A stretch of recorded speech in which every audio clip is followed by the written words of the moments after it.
আসসালামু আলাইকুম রহমতুল্লাহ। সম্মানিত দর্শক শ্রোতা, গতকাল পবিত্র মসজিদুল হারামের সম্মানিত খতিব ডক্টর সালেহ বিন আবদুল্লাহ বিন হুমাইদ হাফিজাহুল্লাহ সম্পদের সঠিক ব্যবহার সম্পর্কে গুরুত্বপূর্ণ একটি বক্তব্য প্রদান করেছেন জুমার নামাজের পূর্বে জুমার খুতবাতে।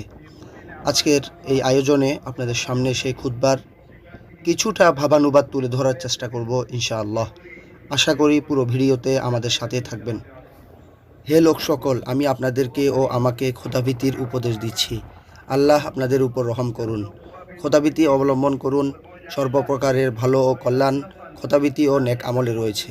নেক আমল দ্বারা উদ্দেশ্য হলো অজ্ঞতা দূর করা, জ্ঞানের প্রচার প্রসার করা, অভাবীকে সাহায্য করা, ভালো কাজ করা ও অন্যায়কে নিশ্চিহ্ন করা।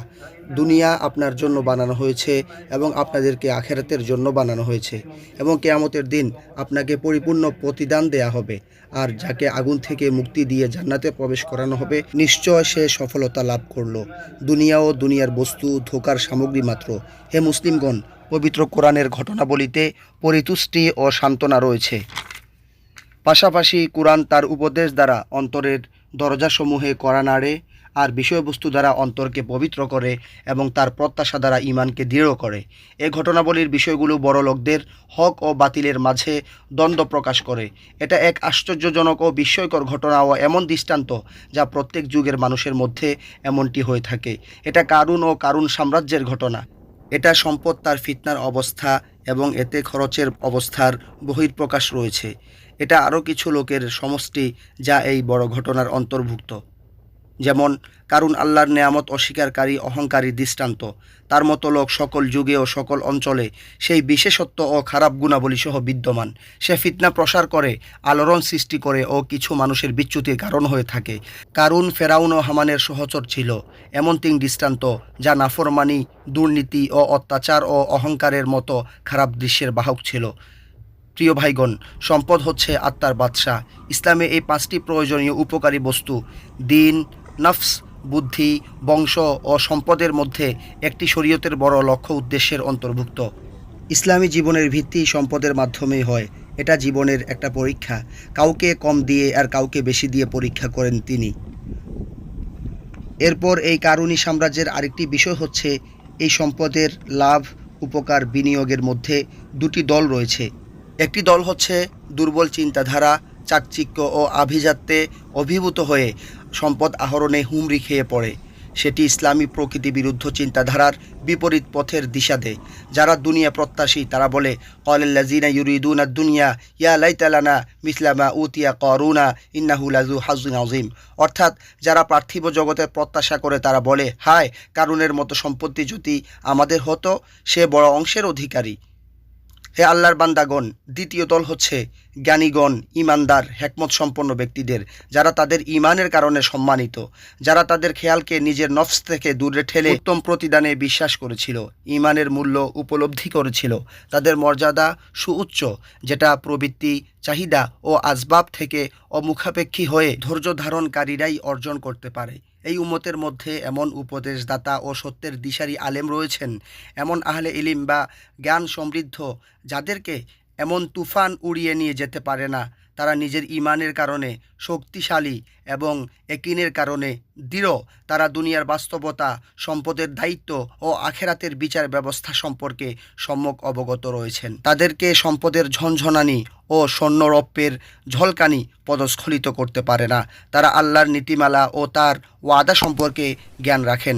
তাদের কাছে ইমানের কষ্টি পাথর রয়েছে। তারা ভালো মন্দ ও দুনিয়া আখেরাতের মাঝে পার্থক্য করতে পারেন। তাদের ইমান তাদেরকে সম্পদ ও সম্পদশালী বিত্তবানের কাছে মাথা নত করা থেকে রক্ষা করে। লোকমান হাকিমের একটি হেকমত ছিল যে, দুনিয়াতে এমনভাবে প্রবেশ করো না যাতে আখেরাতের ক্ষতি সাধন হয়, এবং এমনভাবে দুনিয়াতে গিয়ে হইও না যাতে তুমি মানুষের কাছে বোঝা হয়ে যাও। কারুনের অন্যায়, হারাম উপার্জন, জুলুম, অত্যাচার, অপরাধ ও অহংকারের ফলে কি হয়েছিল? ফাখাসাফনা বিহি ওয়া বিদারিহিল আরদ। পবিত্র কুরআন হাকিমে সূরা কাসাসের ৮১ নম্বর আয়াতে আল্লাহ বলেন, অতঃপর আমি কারুনকে ও তার প্রাসাদকে ভূগর্ভে প্রথিত করে দিলাম। ফামা কানা লাহু মিন ফিআতিন ইয়ানসুরুনাহু মিন দুনিল্লাহ ওয়া মা কানা মিনাল মুনতাসিরিন। অর্থাৎ তার পক্ষে এমন কোনো দল ছিল না যে আল্লাহর শাস্তি থেকে তাকে সাহায্য করতে পারত এবং সে নিজেও আত্মরক্ষায় অক্ষম ছিল। সম্মানিত দর্শক, প্রথম খুতবাতে কাবা শরীফের সম্মানিত খতিব শেখ সালেহ বিন আবদুল্লাহ বিন হুমাইদ আরও কয়েকটি কথা বলেন, যেখানে সম্পদের পরীক্ষা, সম্পদের আধিক্য এবং সম্পদকে সঠিক পথে ব্যবহারের বিষয়ে তিনি যথোপযোগ্য আলোচনা করেছেন। সংক্ষিপ্ত এ পরিসরে আমি সামনে আর অগ্রসর হচ্ছি না। সম্মানিত খতিব সাহেব দ্বিতীয় খুতবাতে বলেন, যে সকল জিনিস বালা মুসিবত দূর করে তা হলো নম্রতা, বিনয়ী এবং ইস্তেগফার বেশি বেশি করা। গাফলতি থেকে বাঁচুন, কেননা এর দ্বারা অন্তর শক্ত হয়ে যায়। আর নম্রতা ত্যাগ করার কারণে আল্লাহ অনেক সম্প্রদায়কে ধ্বংস করেছেন। তিনি ইরশাদ করেন, ফালাউলা ইজ জাআহুম বাসুনা তাদাররু ওয়ালাকিন কসাত কুলুবুহুম। অতঃপর যখন তাদের প্রতি আমার শাস্তি এসে পৌঁছল, তারা তখন কেন বিনয় ও নম্রতা প্রকাশ করল না? সূরা আনআম ৪৩ নম্বর আয়াত। আল্লাহ আপনাদের হেফাজত করুন এবং আমাদের দেশ ও সকল মুসলিমদেরকে খারাপি থেকে বাঁচিয়ে রাখুন। জিকিরের মাধ্যমে আল্লাহর প্রতি মনোনিবেশ করুন এবং এই দোয়াটি বেশি বেশি সকাল সন্ধ্যা ৩ বার করে পড়ুন। বিসমিল্লাহিল্লাযী লা ইয়াদুররু মা ইসমিহি শাইউন ফিল আরদি ওয়ালা ফিস সামাই ওয়া হুয়াস সামিউল আলিম। আবু দাউদ শরীফের হাদিসে এসেছে, কোনো ব্যক্তি যদি সকালবেলা এই দোয়াটি ৩ বার পড়ে তবে সন্ধ্যা পর্যন্ত, আর কেউ যদি সন্ধ্যায় এই দোয়াটি ৩ বার পাঠ করে সকাল পর্যন্ত, আল্লাহ পাক রব্বুল আলামিন তাকে সমস্ত বিপদ আপদ থেকে হেফাজত করবেন। তিনি আরও একটি দোয়া পড়েছেন, আল্লাহুম্মা ইন্না নাউযু বিকা মিনাল বারসি ওয়াল জুনুনি ওয়াল জুজামি ওয়া মিন সাইয়্যিল আসকাম। হে আল্লাহ, আমি আপনার কাছে শ্বেত রোগ, উম্মাদ রোগ, কুষ্ঠরোগ এবং সকল প্রকারের দুরারোগ্য ব্যাধি থেকে পানাহ চাচ্ছি, আশ্রয় চাচ্ছি। আল্লাহু আকবার, আল্লাহু আকবার।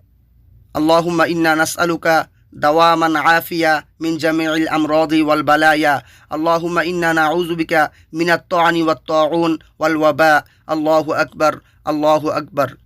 দর্শক, এভাবে তিনি কান্না ভেজা ও আবেগজড়িত কণ্ঠে আরও কিছু দোয়া করেন, যাতে আল্লাহ পাক রব্বুল আলামিন এই সকল দুরারোগ্য ব্যাধি তথা করোনা ভাইরাসের সংক্রমণ থেকে সারা মুসলিম বিশ্ব, সমস্ত পৃথিবীর মানুষকে হেফাজত করেন এবং সুরক্ষা প্রদান করেন। দর্শক মণ্ডলী, এরপরে তিনি তার 15 মিনিটের সংক্ষিপ্ত খুতবা সমাপ্ত করে সুন্দরভাবে জুমার নামাজের ইমামতি করেন। আল্লাহ পাক রব্বুল আলামিন আমাদের সবাইকে হেফাজত করুন, আমিন।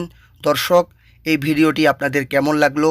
এই অনুবাদ সম্পর্কে আপনাদের কোনো মন্তব্য থাকলে মেহেরবানি করে কমেন্ট বক্সে আমাদেরকে লিখবেন। আমরা আপনাদের পরামর্শ মেনে চলার চেষ্টা করব। আসসালামু আলাইকুম ওয়া রাহমাতুল্লাহি ওয়া বারাকাতুহু।